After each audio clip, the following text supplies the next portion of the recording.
ಬೆಳಗ್ಗೆ ಡೆವಿಲಿಗೆ ಬರ್ತಾ ಇದೆ ತಾನೆ? ಲೋ ನಮ್ಮ ಅಮ್ಮ ಬೇರೆ ಈ ಫಿಲಮ್ ನೋಡ್ಲೇಬೇಕು ಅಂತ ಹಿಂಸೆ ಆಗ್ತಾರ, ಅದಕ್ಕೆ ಸಂಜೆ ಅವ್ರ ಜೊತೆ ಹೋಯ್ತಾ ಇದೀನಿ. ಬೆಳಗ್ಗೆ ನಮ್ ಜೊತೆ ಬಾ, ಬೇಕು ಅಂದ್ರೆ ಸಾಯಂಕಾಲ ನಿಮ್ಮ ಅಮ್ಮನ ಜೊತೆ ಹೋಗು. ಹಂಗಂದ್ರೆ ಸರಿ. ಏನೋ ಡಿಸ್ಕಷನ್ ಮಾಡ್ತಾ ಇದೀರಾ? ಅದೇ ಬೆಳಿಗ್ಗೆ ಡೆವಿಲ್ಗೆ ಹೋಗೋಣ ಅಂತ ಕಣ. ನೀನೆಲ್ಲ ಹೋಗಿದ್ದೆ? ಇವಾಗ ಜಿಮ್ ಮುಗಿಸ್ಕೊಂಡ್ ಫ್ರೆಶ್ ಅಪ್ ಆಗಿ ಬಂದೆ ಮಗ.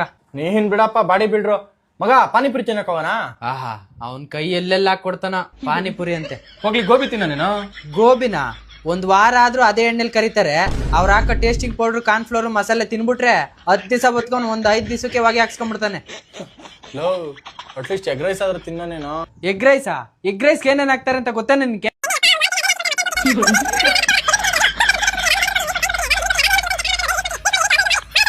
ಸಾಕ್ ಬಿಡು ಆಯ್ತು.